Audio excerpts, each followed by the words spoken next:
if you are using external hardware with Reaper, this video is just for you. Even if you're trying just to send something into a synth that you have and you want to use with an external output for its effects, or you have some external compressors, some external reverbs, or anything like that, this video is just for you. Straight from Mexico City, my name is Juanchis, and let's just jump into Reaper.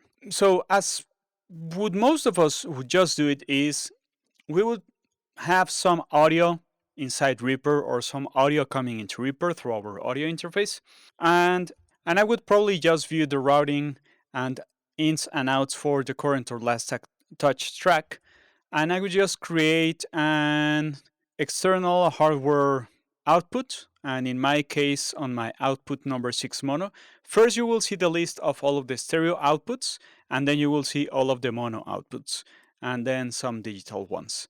So I have number 6, that's my Bluey compressor, and that's like hard patched in my external cabling, right? And I send it at 0 level, and without panning, without phase, without polarity inversions. I don't have it muted. And remember that the channels that are the source are the 1 and 2, because that's the usual playback of any media item, unless you have a different configuration. And once I place something like this, I would usually disable the parent send. That could also be done in the same menu, disable the parent send.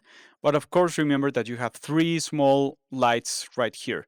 The first one meaning that you have a parent send. This means to the next hierarchy, either a folder or the stereo output. The second one means that you have a send, and the third one means that you have a receive. Let me create a send and a receive. And see, the third one means that this one has a receive. So whenever I send anything into my external hardware, right now you are seeing my Bluey because I use it also for my vocal mic. So I'm not using it for both things. I recorded this first and now I'm doing the video. Therefore, what you would have is this send out, and then you have this track as a record input mono coming from that input from the Bluey itself. And I have other options that aren't really necessary. And this is how you would set it up. The big problem that you might have is that you might start running into latency shifts or time shifts where there weren't any before, right? So even if I normalize these two items and I try to check the phase or sample displacement between them, usually the recording has enough compensation, but you see that there are some small shifts that could get you into problems later on. So the proper way of doing it is taking advantage of an effect that's called Reainsert, and this one works great inside Reaper. It's a little bit odd the first time you look at it. The thing is that you first open it, you turn it on, and as you can see, you have a couple of different menus right here. You have what you are sending to, like hardware sends. I'm sending both to my left and my right channel because it's channels 1 and 2 from any track. I'm sending both of them into Bluey out 6. That doesn't have any gain compensation problems that you might think. That probably won't run you into any gain compensation issues. If you just want to be safe with it, throw this under at -6, and I will talk about the proper delivery levels for external hardware. But you set out what you're sending it to. If you're sending MIDI, in this case I am not, and how is it going back into the same track. It's strange because it's happening in one single plugin. It's going outside and it's coming back inside as a send and FX return of a pedal or a guitar amp or a synth or any mixer. Like, it's just at the top of the chain, right? Before the fader, before EQs and other stuff. And I'm telling it that it's coming back also through my input 6 because that's the one I use. And I have my automatic device latency adjusted. Let's start doing one thing after the other. I could also ping detect so I could get the actual samples. Most of the times, if you're working straightforward in one single way, you probably won't get any issues. If you're starting to run into some time shifting, be sure to run the ping detect. So if I do this first one and I just set my track to ARM, I turn on my Reainsert and I'm playing back this drum loop that's right above, and I set up my track for recording, I have to set it to record the output. This seems counterintuitive because what you might think is that you're playing back the media first then it's being sent out into the world, it's coming back into your computer, and then you're recording the output of the track. This is possible, like this is something that can actually happen inside of Reaper, right? And it can happen in many DAWs. You want to record the output. In this case, I'm using a mono send, so I'm recording mono in, and I'm going to record pre-fader post effects. Post effects because if I don't do it after effect, I won't get the Reainsert input. And once I try to set that, I get an empty media item result.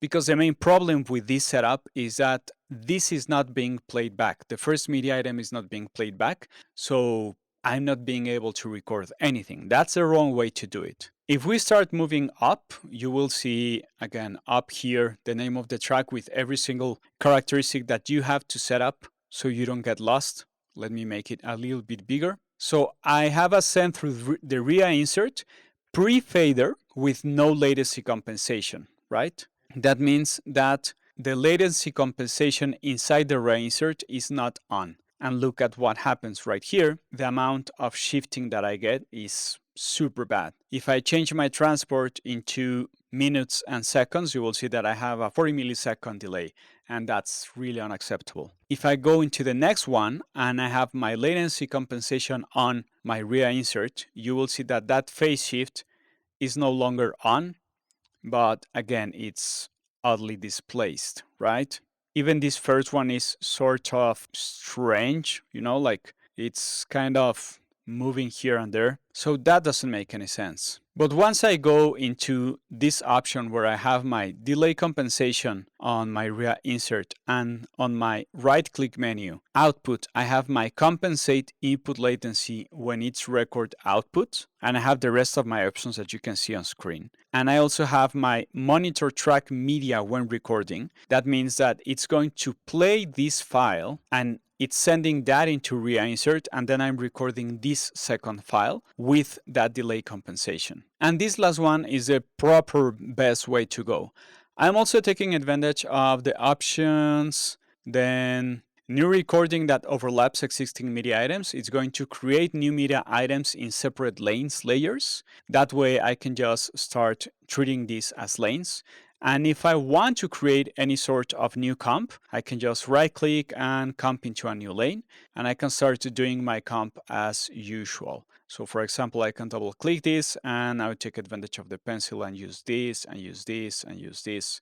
And now I can just show only play lane, and I have a combination of my external print with this internal first media item. Like whatever works for you, this is just more options on how to work. And remember that by hitting the yellow button, you can listen to one or the other. If more yellow buttons are on, this means that you will be listening to them at the same time. So the right way to do it, I'll just rephrase it once again. I'm going to create a new session, just as if I had nothing on. I have a specific sample that I want to send to an external mixer because I have something that makes it look good, right? Okay, so I'm using another external hardware just so that I can have an example. I loaded an item. I'm going to load the effects into Reainsert.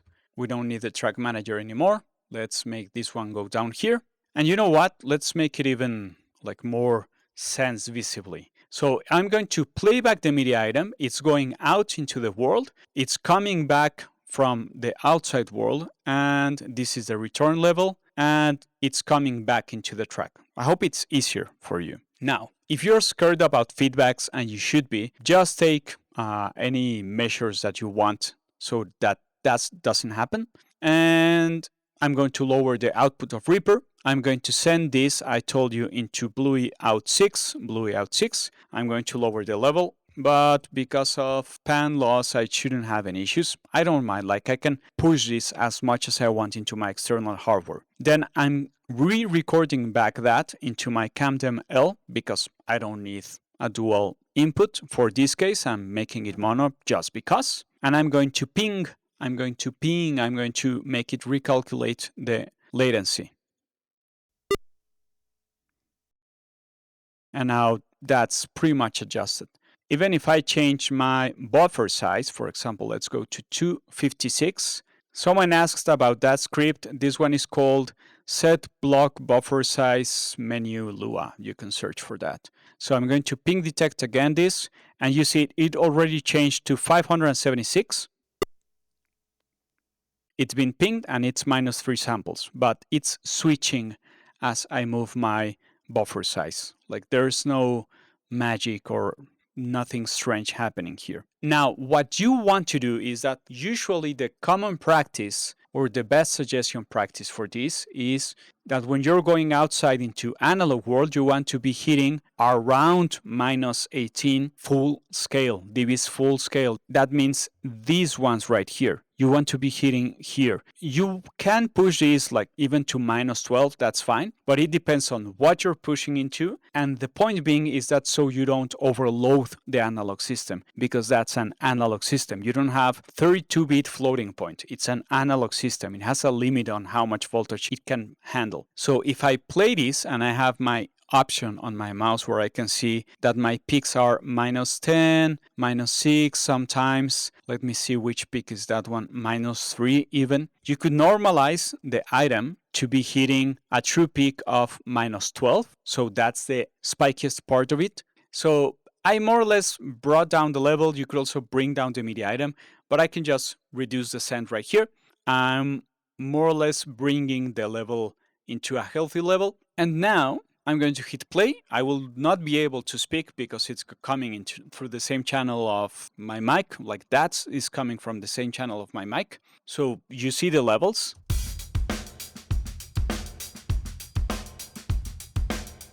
Now that I have those two things in mind, and you can see that my preamp, my external preamp is not overcharged or distorted, you want to be in some sort of healthy level where you actually want it to be, right? To get the color that you actually want and not the one that you run into. And to set up the recording of this track, I have to right click again, monitor track media when recording, record mode to output, pre-fader and post effects. Right click again, record output and compensate input latency. I'm going to record the output in mono, and I'm going to also right click and compensate input latency when recorded input, that thing. And I'm also going to double check if I'm going to add this as a separate lane in layers. Now I can hit ARM, I can just hit record.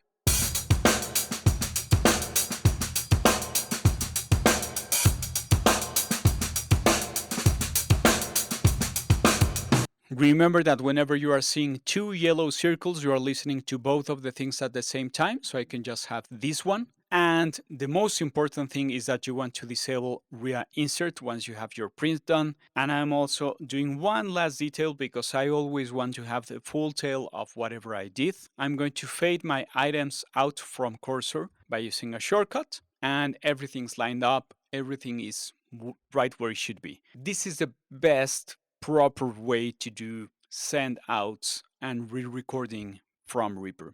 If this video was meaningful in any way to you, I'd really appreciate if you leave a comment, subscribe to the channel, hit that notification bell, check out my Buy Me a Coffee link, or share it with someone that might find this interesting as well. Be sure to also check the videos of the rest of the Reaper squad straight from Mexico City. My name is Juanchis, and thanks for listening.